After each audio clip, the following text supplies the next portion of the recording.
Prey Centre. We work alongside Woodlands to bring them their flying displays, and we do all the training and management of the birds here on site as well. So it is obviously very, very warm out here this afternoon. The thermometer was reading 34 degrees. Holy hell. So we're going to limit what we do with the birds. We're not going to keep them out for too long, and we'll just do as much or as little as they're willing to do. So we'll bring them out and see what they're going to want to do. Now, because of the weather, we've changed things up a little bit this afternoon. We're going to start with, if my technology isn't going to completely fail me, we're going to start with the largest bird of the display. We normally finish with him, but he gets himself very excited whilst we're flying the other birds, and he can get himself quite warm before he even starts. So we thought today we would bring him out first. Oh, beautiful. Come on then, big man. Beautiful. Come on then. Oh, he's camera shy. Now obviously he's not used to going first because, like I say, we normally fly him at the end. So what I've probably done is confused the owl before we've started. This is Mishka. He is a Siberian Turkmenian eagle owl, and that does make him one of the largest species of owl that you're likely to find. In the bird of prey world, the females are bigger than the males. Come on then. So I have to say a really big female could actually be quite a lot bigger than he is. But you don't really appreciate his size until he's in the air. And I'm hoping that that's going to happen at some point in the next few minutes. Come on then. Come on. Mishka. Hello. Where are you trying to go? I'm here. There we go. There you go. Got there eventually. Confused the owl a little bit, clearly. And that actually isn't that difficult a thing to do, because regardless of the fact that we're always told owls are very intelligent creatures, sadly, it's not really true. If you compare Mishka's intelligence with any of our day hunting birds of prey, the day hunters will always be more intelligent than the owl. And the reason is down to the owl anatomy. So when you look at him, you can see that those eyes look pretty big. They are in fact even bigger than they look. They're not spherical like our eyes, they're more tubular, but they're about the equivalent size of golf balls, each of his eyeballs. Now underneath his plumage, which is very, very deep, it's very soft and loose, Mishka's skull is only the same size as an average sized orange. So, by the time you take those two gold balls out of your orange, there's not really a lot of space left for a brain. And bless him, his brain is only the same size as a walnut. So cognitive ability is certainly not what it could be. Certainly though, his natural intelligence, all of his hunting instincts, those kind of things, they are exceptional. You couldn't possibly fault them. But you're not going to find an owl trying to work things out in the way that some of the other birds do. And his wife, he got a little bit confused given that he came out first today. But it is definitely helping him out a little bit because he's not overheated. Now, like I was saying, he is quite a big bird. Obviously, as I mentioned, the females can be bigger. But Mishka here weighs around about 4 pounds, slightly less in fact. And his wingspan is about 5 feet fully outstretched, so he is still a pretty large bird when he's in the air. As with all birds of prey, when they're hunting, they use their feet to catch and kill their prey with, and it's where the power of all of these birds lie. Mishka is exceptionally powerful. If we make a fist and we squeeze that fist as tight as we can exert, on average, somewhere in the region of about 20 pounds of pressure. When a Rottweiler locks their jaws, they can exert 180 pounds of pressure. When Mishka's out hunting and catching prey in those feet, he can exert 250 pounds of pressure with the tip of each talon. If we had the equivalent power in our fingertips that he has in those talons, we could crush a brick. They are very, very powerful indeed. Now that affords him the ability to take some pretty large prey if he were to want to. Routinely, he would hunt for prey the size of large rats and rabbits, but the biggest prey these birds hunt are fox and roe deer, and it's the power that enables them to do that. The largest thing that anyone has ever observed being killed by an eagle owl was even bigger though than the fox and the roe deer. People were monitoring a female, and she was sitting on eggs and brooding some young that had already hatched. And a wolf decided that it was going to make her young its meal. So as a very protective parent, and believe me, some of them really are, she decided that she would do all she could to protect her youngsters. So she flew at the wolf, she landed on its head, she crushed its skull and she killed it. So whilst they wouldn't naturally hunt for something that is as big and powerful as a wolf, they do have the ability that they can kill them if they absolutely feel they need to. Now you'll notice Mishka is definitely preferring to stay in the shade this afternoon. That's because this bird is designed to live in forest edges in Siberia. So he's not really a heat lover, as you'd expect. I have to say, this afternoon Mishka has been sitting in the sun, sunbathing, having a lovely time. So for a Siberian bird, he is kind of happier in the sun than you would imagine. But he does have that very, very soft and loose feathering that's very typical of the owls. It works as exceptional insulation. But what it does moreover than anything else is it enables him to fly silently. And you may have noticed that as he bobbed over the top of your head some of the time this afternoon. Owls are silent flyers. It really is their specialism. Where are you going? Good boy. And it's their plumage, their soft, loose feathering that enables them to do that. It means that when they're flying through the air can just flow through the feather, so nothing causes any resistance, and therefore nothing makes a sound. Good boy. Now Mishka is, as I said, a Siberian bird, but he's never been anywhere that cold. This bird was actually bred here on site at Woodlands. Mum and Dad, Katrina and Rasputin, are still part of the team in the centre. So if you haven't had a chance to have a look around yet, do go and have a look and see if you can find them later on. Katrina, the female, is quite a bit bigger than both Rasputin and Mishka here, but she isn't even a particularly large female. She weighs about 7.5 pounds. So they do come considerably larger. Females can weigh between 10 and 12 pounds, which really do translate into very, very big, powerful birds indeed. Good boy. Now Mishka has this beautiful pale coloured plumage, which would help him in terms of camouflage. If they're sitting in snowy trees, which is exactly where you're likely to find them, they blend in beautifully well. They really do hide exceptionally well. And they use that camouflage to firstly help them hide away from predators, like the wolves I was talking about, but also it helps them to hide away from their prey. It isn't fair to say that these birds are lazy, but they are very passive when it comes to hunting. He is what we'd call a sit and wait predator. So he would far rather find himself a nice comfy perch somewhere and sit there and wait for prey to come to him than he ever would go out and look for it.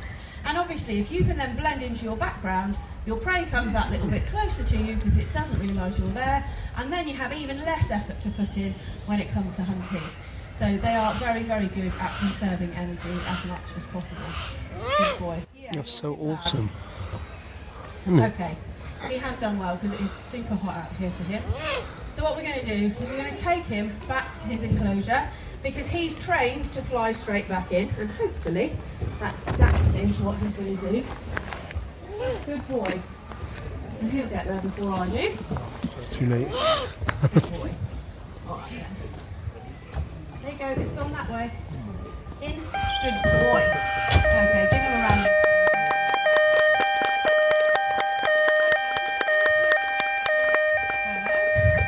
Is a male Mexican Harris hawk.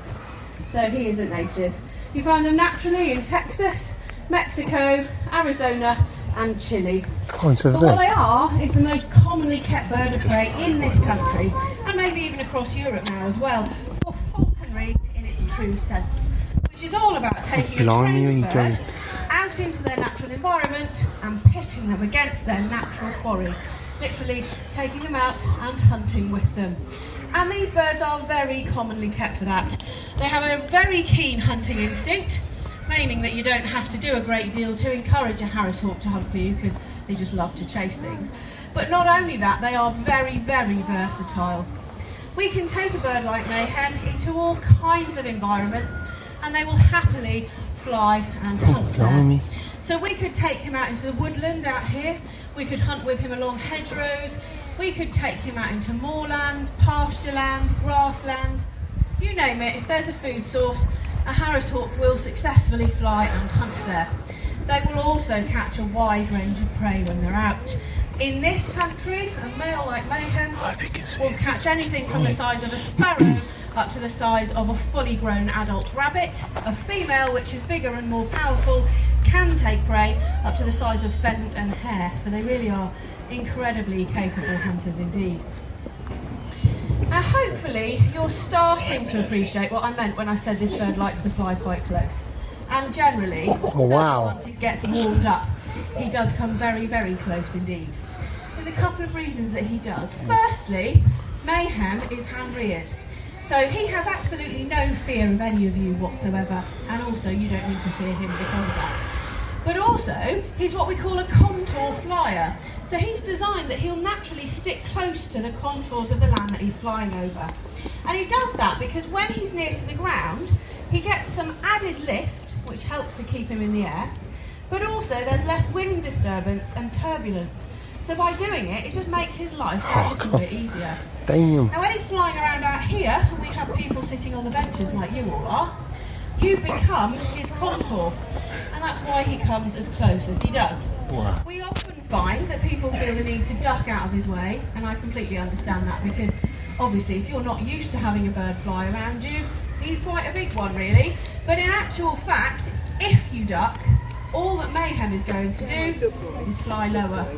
Because if you're sitting upright, the contour is where the top of your head is, and if you duck down, it still is.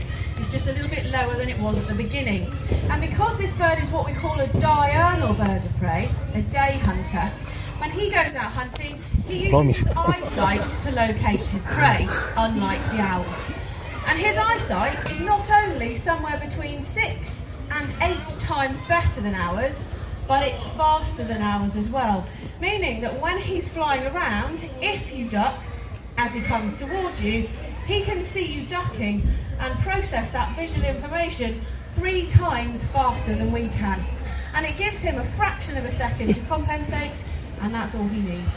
So if you do want to duck or you can't help it, do feel free, but it won't make any difference to how close he's going to fly to you. You do that anyway. Good boy. Good lad. Now Harris hawks are very special creatures. They're unique in fact in the bird of prey world because they are the only bird of prey that will naturally live and hunt in family groups. So they work together like a pack of dogs. Young will stay with their families for 3 or 4 years until they reach maturity themselves. They help raise subsequent broods and they all hunt in that team together. Generally speaking, the smaller, faster, more agile males like Mayhem here will flush quarry for the bigger females to then catch and kill. And when the female has caught the prey, the family shares it. That's the thing that really sets them apart. Generally speaking, birds of prey are not very keen to share anything. But Harris hawks make an incredibly good living out of it.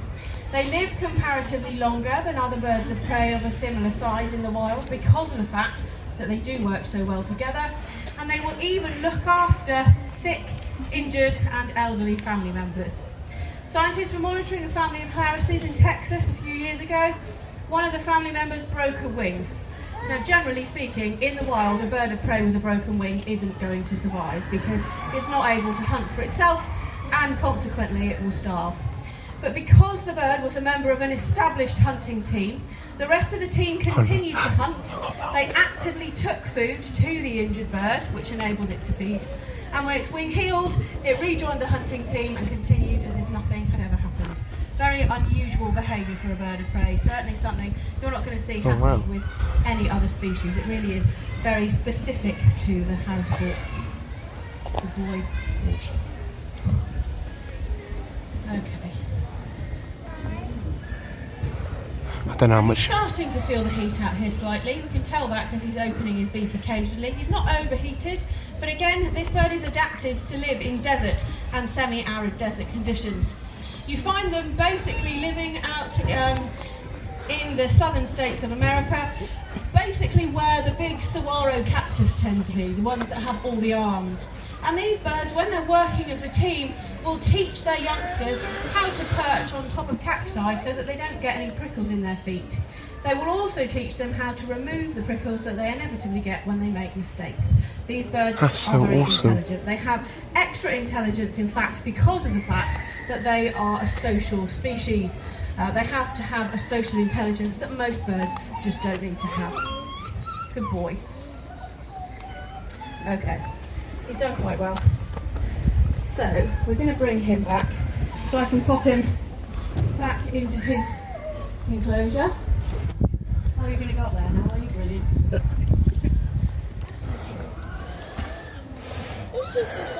Come on. Hello. Oh, he's too shy. Now you can probably hear that this bird is the noisiest member of the flying team. She is very, very chatty. This is Shadow. Shadow is a female British barn owl. So this bird is 14 years old. So she is considerably older than you're ever going to find a barn owl out in the wild. They only live until about 5 years of age out there. But in captivity, birds of prey live a good 2 to 3 times longer than their wild counterparts because life is a lot easier for them. They don't have to hunt for themselves. They don't have a territory that they need to defend. They don't have to be concerned about anybody bigger than them trying to eat them. They don't have to deal with some pretty challenging weather conditions at times and any sign of illness or injury, and they get taken straight to a vet, which is something that happens very, very rarely for wild birds. So because of that, hopefully Shadow here could live until she's in her mid-teens to late teens. If we're really lucky, she could even live into early 20s, which is considerably longer than that 5-year life expectancy out in the wild. Amazing. Now these birds are iconic of the British countryside, and that is exactly where you're likely to find them. We're lucky down here in Devon because we live in such a rural area. We do have a slightly better barn owl population living here, so you do stand a slightly better chance. How well of seeing trained one. that man? Though I have to say, if you do, particularly if you see one regularly, you are very lucky. Sadly, these birds are becoming fewer and further between. Back in the 1920s, we had somewhere in the region of 100,000 pairs of barn owls living and breeding in this country. Since then, their numbers have declined dramatically. Current figures are somewhere between 6,000 and 8,000, which is obviously a huge number to have lost in really quite a short period of time. Sadly, the main reason for the bird's decline, as with most species, is us. These birds are predominantly farmland hunters, so they like to go out hunting in meadows, set-aside fields, the kind of areas really where grass is just allowed to grow long and get tussocky. It then rains or larger animals will walk over the ground, it knocks the grass down and it forms what we call a litter layer.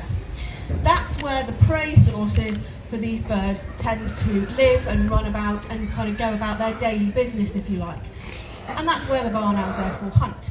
Now, because we farm in a very, very intense way now, in a way that we never have before, there just isn't as much of that land left anymore. So hunting ground is becoming increasingly challenging for barn owls to find. Also, as their name might suggest, they really do like to live in barns. And because we're converting lots of those for us to live in, it means that often there aren't as many for them to live in. So roosting space can be difficult to find as well. And really, for any bird of prey to survive in the wild, they need to have the combination of that hunting ground and their roosting space together. If they have to move around too far between those two areas, it just doesn't really work for them. It makes their lives even more challenging than it already is. And believe me, it is very, very tough for them in the wild.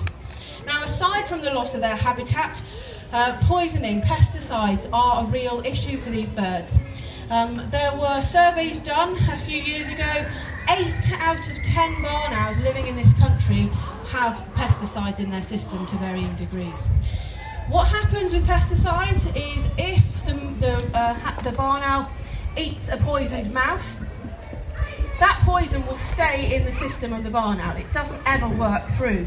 So then when it eats another mouse that has poison in its system, that's twice as much poison, and so it builds up and builds up. It won't immediately kill the barn owl, although ultimately, if they have enough of it, it would have that effect. But what tends to happen first is it affects their breeding ability. which means that obviously year on year there are fewer and fewer young. These birds generally will have an average clutch of around 5 chicks, but certainly not all of those will survive. 30% of each year's young will make it to their first birthday, so the majority of them aren't sadly going to survive. But that's part of the reason why they have as many as they do. You stand a considerably better chance that one of those young is going to kind of successfully fledge. But they can vary the number of chicks that they have year on year, and they're one of the few birds that, if conditions are good and prey source is really good for any particular year, they will breed more and more and more, and they can have 2-3 clutches in a season if necessary. A few years back there was a particularly good breeding season, and a pair of barn owls that were monitored successfully fledged 13 young in one go, which is absolutely extraordinary. So that was a really good year for that pair. Like I say, it certainly isn't always the case. More often than not, probably 1, maybe 2 of the 5 might be lucky enough to make it to adulthood. Now, barn owls, like I say, they really are an iconic species of the British countryside, and I imagine that most people would have known that that's what shadow was before I ever told you. They have those very identifiable features, that beautiful heart-shaped facial disc. They've got knock-knees, very, very dark eyes. They are exceptionally engaging little creatures. She is literally designed that she can go out, locate her prey, catch it, kill it, and sometimes even eat it as well without ever having to see it. Pretty exceptional. And that's in part because of that beautiful heart-shaped facial disc funneling the sound back into her ears. Her ears are asymmetric on the side of her head, so one is higher than the other, one is larger than the other, and they point in different directions, and it's that enables them to pinpoint the sound in a considerably more accurate way than we can, because our ears are fairly level on the side of our heads. What happens is when the sound comes towards the bird, the face funnels the sound back into those ears, and it reaches one ear fractionally before it reaches another. And that is what enables them to pinpoint the sound. It really is very, very clever. It works exceptionally well. Good girl.